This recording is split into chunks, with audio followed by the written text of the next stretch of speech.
Welcome dear student, welcome to this video. आज जो है वो हम सेक्स डिटर्मिनेशन के बारे में पढ़ने वाले हैं। ठीक है, सेक्स डिटर्मिनेशन जो है ये आपका जो भी इंडिविजुअल होता है, whether the person is male और फीमेल, ये किस तरह से जो है वो डिटरमाइन होता है, that is called as sex determination. मतलब आपका जो फिनोटाइप है वो मेल है या फीमेल है, वो जो भी आइडेंटिफिकेशन होता है, वो जो भी इनहेरिटेंस होता है, उसे हम सेक्स डिटर्मिनेशन कहते हैं। ठीक है, सेक्स डिटर्मिनेशन में देखो दो सबसे पहली चीजें आपको समझना जरूरी है। एक है मोनोशियस और दूसरा है डायोशियस।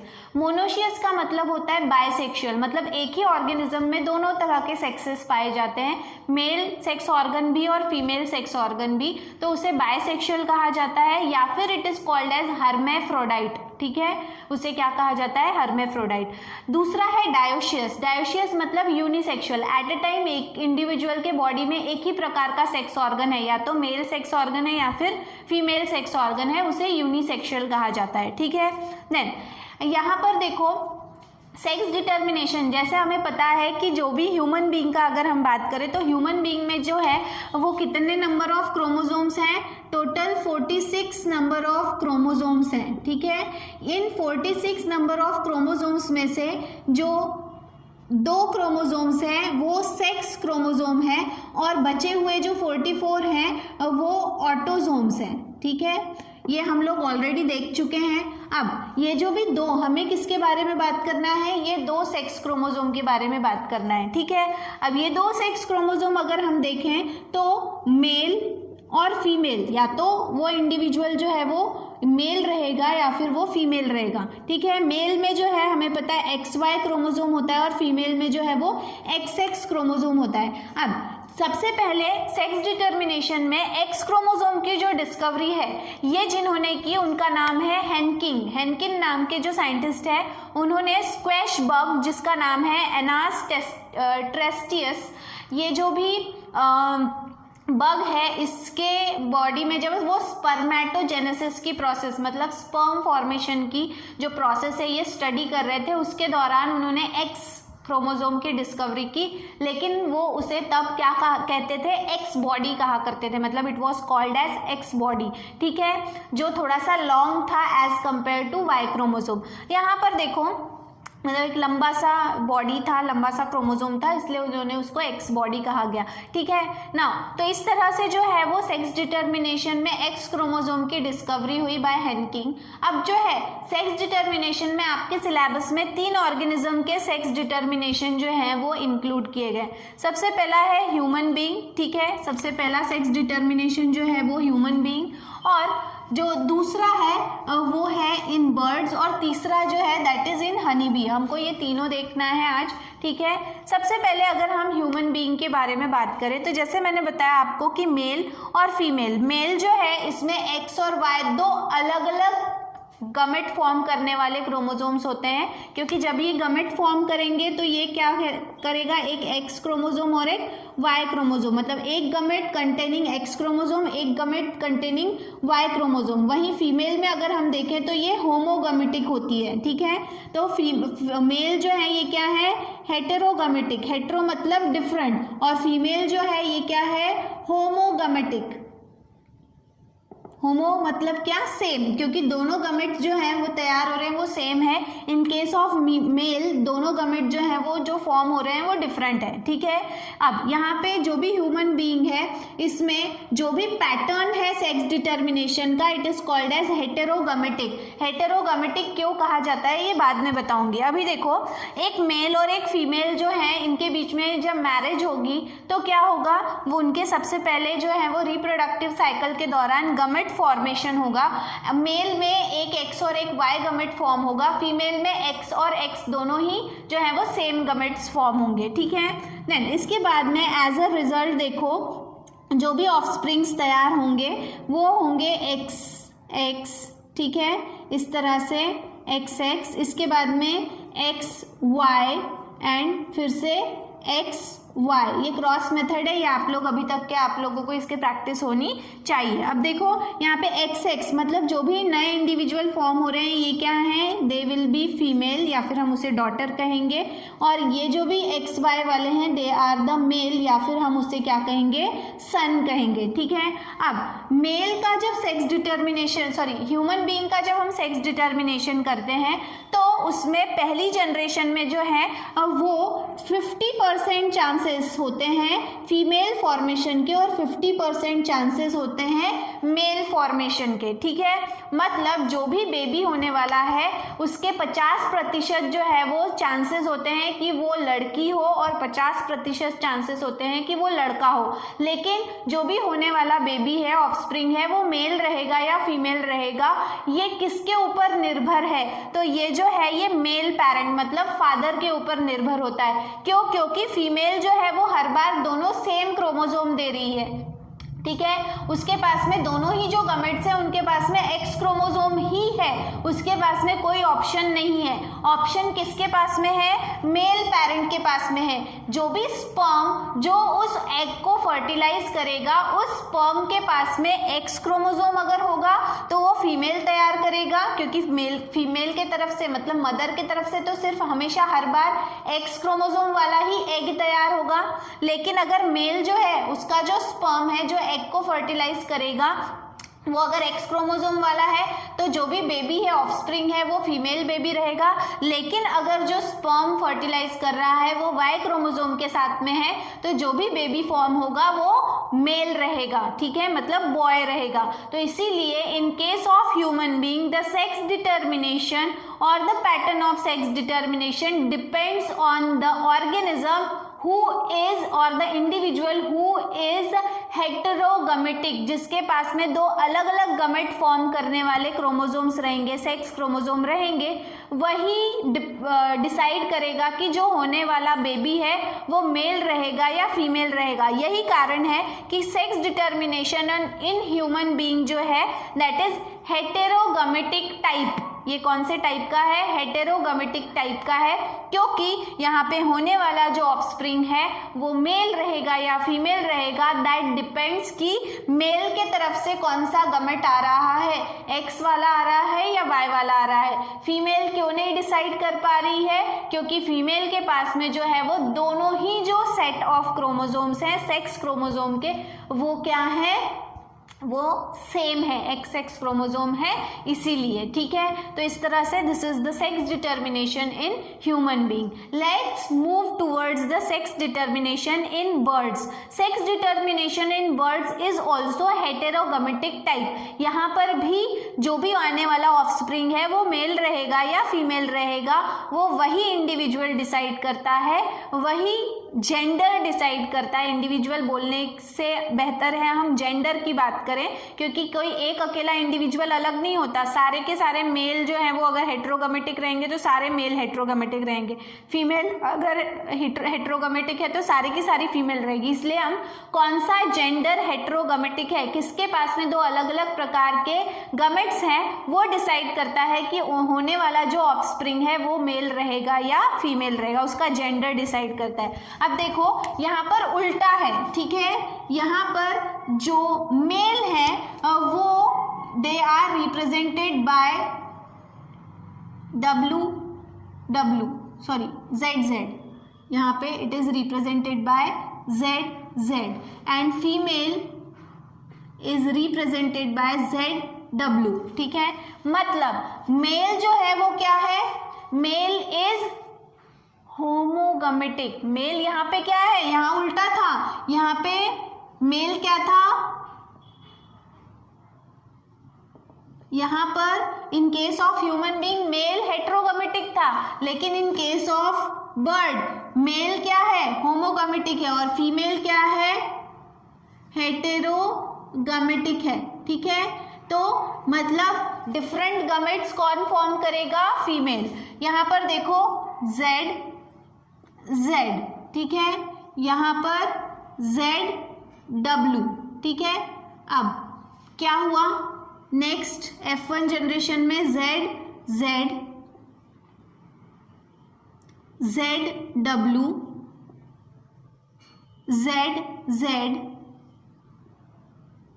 ZW, ठीक है। अब देखो यहाँ पर ये जो दो हैं दीज आर मेल, जो सेम रहेंगे वो क्या है, मेल। यहाँ पे भी वही है, 50% चांसेस हैं। ये दोनों क्या हैं, फीमेल, ठीक है। अगेन ये 50% है, चांसेस वही है कि जो भी होने वाला बर्ड है, जो भी न्यू ऑफस्प्रिंग है, जो एग में से बाहर निकलेगा, वो क्या कहेंगे, फीमेल बर्ड रहेगा या मेल बर्ड रहेगा। That depends on the gamete provided by female and not by the male. Gamete जो फीमेल प्रोवाइड कर रहा है, ना कि जो मेल प्रोवाइड कर रहा है। क्यों? क्योंकि इन केस ऑफ बर्ड जो भी फीमेल है वो हेटेरोगमेटिक है, ठीक है। उसके पास में दो अलग अलग गमेट्स हैं। यही कारण है कि यहाँ पे भी मेल बेबी या फीमेल बेबी होने के चांसेस 50-50 हैं। लेकिन ह्यूमन बीइंग से बर्ड का सेक्स डिटर्मिनेशन क्यों अलग है? क्योंकि बर्ड में जो भी जेंडर है ऑफस्प्रिंग का, वो कौन डिसाइड कर रहा है, फीमेल डिसाइड कर रही है। Why? Because it is carrying 2 different types of gamete, ठीक है। दो अलग अलग गमेट वो वहां पे कैरी कर रहे हैं, इसीलिए, ठीक है। सो इस तरह से this is about the sex determination in birds. इसके बाद में बहुत अलग है सेक्स डिटर्मिनेशन इन हनी बीज। सेक्स डिटर्मिनेशन इन हनी बीज में देखो, जो भी फीमेल है, ठीक है, फीमेल में जो भी सेक्स के लिए रिस्पॉन्सिबल होती है वो है क्वीन, ठीक है। क्वीन जो है वो एग ले करती है क्वीन के पास में, और मेल जो है वो ड्रोन्स होते हैं, ठीक है। मेल जो है वो क्या होते हैं, ड्रोन्स होते हैं। हनी बी जो है इसके पूरे कॉलोनी में, आपको पता होगा मधुमक्खी जो है वो छत्ता बनाकर रहती है, और इसके जो छत्ता है, इसका जो कॉलोनी है, इसमें 3 मेंबर्स होते हैं। एक है क्वीन, दूसरा है ड्रोन और तीसरा है वर्कर। क्वीन जो है वो अकेली फीमेल होती है जो अंडे दे सकती है, एग ले कर सकती है, ठीक है। ड्रोन जो है वो मेल होते हैं और उनका काम होता है छत्ते की रखवाली करना, वो सोल्जर्स कहलाते हैं, ठीक है। और वहीं जो वर्कर्स होते हैं वो सारे की सारी फीमेल्स होती हैं, लेकिन उनका काम होता है to collect the nectar from the flowers. अलग अलग फूलों पर जाकर फूलों का रस जो है वो कलेक्ट करना और कॉलोनी बनाना, ठीक है। तो यहाँ पर जो है, अब क्वीन जो है ये क्या होती है, डिप्लॉयड नेचर की होती है। मतलब क्वीन जो है क्या होती है, डिप्लॉयड, मतलब जितनी भी फीमेल रहेंगे वो सभी क्या रहेंगे, डिप्लॉयड। वहीं ड्रोन्स जो है वो हैप्लॉयड होते हैं। हैप्लॉयड मतलब सिंगल नंबर ऑफ क्रोमोसोम, और डिप्लॉयड मतलब 2 नंबर ऑफ क्रोमोसोम, ठीक है। तो यहाँ पर देखो 2n number of chromosome is equal to 32 chromosome होते हैं क्वीन के पास में, और n नंबर ऑफ क्रोमोसोम मतलब 16 नंबर ऑफ क्रोमोसोम्स होते हैं मेल के पास में। अब क्या होता है कि जो भी क्वीन है ये गमेट फॉर्म करती है, ठीक है। क्या करती है, n is equal to 16, n is equal to 16, इस तरह से गमेट फॉर्म करती है। अब क्या होता है कि जो भी हनी बी है, इनमें जो फर्टिलाइजेशन की प्रोसेस होती है ये एक्सटर्नल मतलब शरीर के बाहर होती है। क्या होता है, क्वीन पहले अंडे दे देती है, उसके बाद में ड्रोन जो है वो उसमें मेल गमेट ऐड करता है। मतलब अंडे देने के बाद में उन अंडों को फर्टिलाइज किया जाता है मेल द्वारा, ठीक है। अब फॉर एग्जाम्पल अगर क्वीन जो है, ठीक है, क्वीन ने 100 एग्स दिए हुए हैं, 100 एग्स क्या किए उसने, ले किए। अब ये 100 में से 70 एग्स जो हैं वो ड्रोन ने क्या किए, फर्टिलाइज किए। तो ये 70 जो फर्टिलाइज्ड एग रहेंगे ये सभी के सभी क्या बनेंगे, फीमेल, क्योंकि n प्लस n क्या हो जाएगा, 2n, और ये सभी क्या बनेंगे, वर्कर्स, ठीक है। अब 100 माइनस 70 कितने बचे, 30 ऐसे एग्स हैं जो अनफर्टिलाइज्ड हैं। क्या है, अनफर्टिलाइज्ड हैं, और वो अनफर्टिलाइज्ड जो है उनके पास में n नंबर ऑफ क्रोमोसोम ही रहेगा। दे will be the mails, that is drone. वो सभी क्या रहेंगे, मेल रहेंगे और ड्रोन बनेंगे, ठीक है। देखो कैसे, यहाँ पर अब ये 16 नंबर ऑफ क्रोमोसोम्स जो हैं, इसके साथ में जो इन एग्स को जो है वो ड्रोन ने फर्टिलाइज किया, जिसकी वजह से n प्लस n क्या बन गया, 2n इज इक्वल टू 32, ठीक है। ये 2n = 32 जो है ये सभी क्या बनेंगे, फीमेल बनेंगे और they will be called as workers. इन सभी को क्या कहा जाएगा, वर्कर्स कहा जाएगा, ठीक है। देन इसके बाद में ये जो भी बचे हुए n नंबर ऑफ क्रोमोसोम है जो क्या है, अनफर्टिलाइज्ड है, जो क्या है, अनफर्टिलाइज्ड है। ये सभी के पास में n = 16 नंबर ऑफ क्रोमोसोम्स रहेंगे जो सभी क्या रहेंगे, मेल, क्योंकि देखो 2n नंबर ऑफ क्रोमोसोम वाले क्या है, फीमेल, तो ये फीमेल बनेंगे जो कि वर्कर है। वर्कर क्यों, क्योंकि एक कॉलोनी में एक ही क्वीन रहती है, एक से ज्यादा नहीं। वो क्वीन अंडे देने का काम करती है और इसके अलावा उसका कोई काम नहीं होता, ठीक है। वहीं वर्कर्स जो है इनका काम है to collect the nectar from the flower and make the colony, ठीक है। तो यहाँ पे n नंबर ऑफ क्रोमोसोम जो अनफर्टिलाइज्ड एग रह जाते हैं वो सभी मेल बनते हैं and they are called as drones, जिनका काम है कॉलोनी की रक्षा करना, उसकी सुरक्षा के तरफ ध्यान देना, ठीक है। तो इस तरह से जो है वहाँ यहाँ पर जो भी हनी बी है इसमें आपको पैटर्न कैसा दिखाई दे रहा है, some of the individuals are diploid and some of the individuals are haploid. वहीं पे अगर हम मेल और फीमेल की बात करें तो मेल क्या है, हैप्लॉयड है और फीमेल क्या है, डिप्लॉयड है। इसी वजह से हनी बी में जो सेक्स डिटर्मिनेशन का टाइप है उसे हैप्लोडिप्लॉयड टाइप कहा जाता है या फिर it is also called as haplodiploidy, ठीक है। तो हनी बी में जो पैटर्न आपको दिखाई दे रहा है वो कौन सा है, हैप्लोडिप्लॉयडी। वहीं हमने जो sex determination in human being and birds देखा दैट इज हेटेरोगमेटिक, जो अलग अलग गमेट के साथ वाला इंडिविजुअल रहेगा, जेंडर रहेगा, वही आने वाली जनरेशन का सेक्स डिसाइड करेगा। वहीं पर जो भी हनी बी है इसमें कितने नंबर ऑफ क्रोमोसोम है, हैप्लॉइड है या डिप्लॉयड है, उसके ऊपर डिसाइड होगा कि वो मेल रहेगा या फीमेल। अगर वो डिप्लॉयड है तो वो फीमेल बनेंगे और अगर वो हैप्लॉयड है तो वो मेल बनेंगे। होपफुली आपको ये समझ में आया होगा। एक थोड़ा सा एग्जाम्पल आपके बुक में एक बॉक्स में दिया हुआ है, बोनेलिया विरिडिस। बोनेलिया विरिडिस ये एक प्रकार का वर्म है जो सी में पाया जाता है, समुद्र में पाया जाता है। इसमें सेक्स डिटर्मिनेशन का एक अनोखा टाइप है, ठीक है।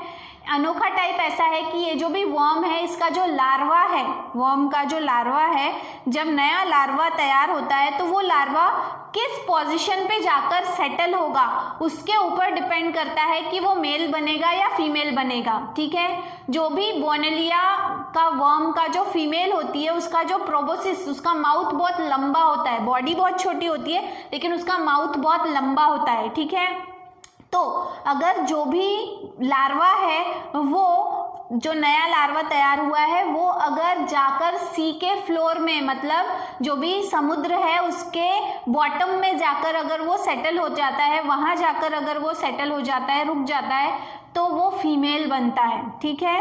लेकिन अगर गलती से वो लार्वा जो है वो पानी के बहाव के साथ में बहते बहते फीमेल के माउथ, जिसे प्रोबोसिस कहा जाता है, प्रोबोसिस मतलब होता है चूसने वाला माउथ, ठीक है, सकिंग माउथ। तो प्रोबोसिस के ऊपर अगर वो लार्वा सेटल हो जाता है तो वो उस प्रोबोसिस के द्वारा जो है उसके माउथ में एंट्री करता है। माउथ से एंट्री करते करते वो उसके यूटरस में चला जाता है वो लार्वा। यूटरस में जाने के बाद में it is differentiated into a male worm, वो मेल वर्म बन जाता है, मतलब और वहाँ पर उसके यूटरस में वो एज अ पैरासाइट रहता है। जैसे आपके शरीर में कोई पैरासाइट रह रहा है, इस प्रकार से फीमेल के यूटरस में मेल जो है वो एज अ पैरासाइट रहता है और जैसे जैसे एग डेवलप होते हैं वैसे वैसे वो उन एग्स को वहाँ पर ही फर्टिलाइज करता है, ठीक है। और फिर उन फर्टिलाइज्ड एग को वर्म बाहर ले करती है, फिर से वो अंडे फूटते हैं, वो अंडों में से फिर से लार्वा निकलता है, जो लार्वा फिर से जाकर जो भी समुद्र है उसके निचले सतह पे अगर जाकर सेटल होगा, बॉटम में सेटल होगा तो वो फीमेल बनेगा। और अगर वो फीमेल के माउथ प्रोबोसिस के ऊपर सेटल होगा तो वो मेल बनेगा। तो ये एक अनोखा तरीका है सेक्स डिटर्मिनेशन का in Bonellia viridis which is a type of worm which is found in sea. तो इस तरह से आज के इस वीडियो में जो है वो हमने सेक्स डिटर्मिनेशन देखा, sex determination in human being, sex determination in birds, while sex determination in honeybees, and also we have seen that interesting type of sex determination in a worm called Bonellia viridis। ठीक है, तो इस तरह से जो है ये sex determination का टॉपिक यहाँ पे खत्म होता है। इसके बाद का जो टॉपिक है वो है जेनेटिक डिसऑर्डर, वो हम देखने वाले हैं हमारे नेक्स्ट वीडियो में। Till then thank you very much.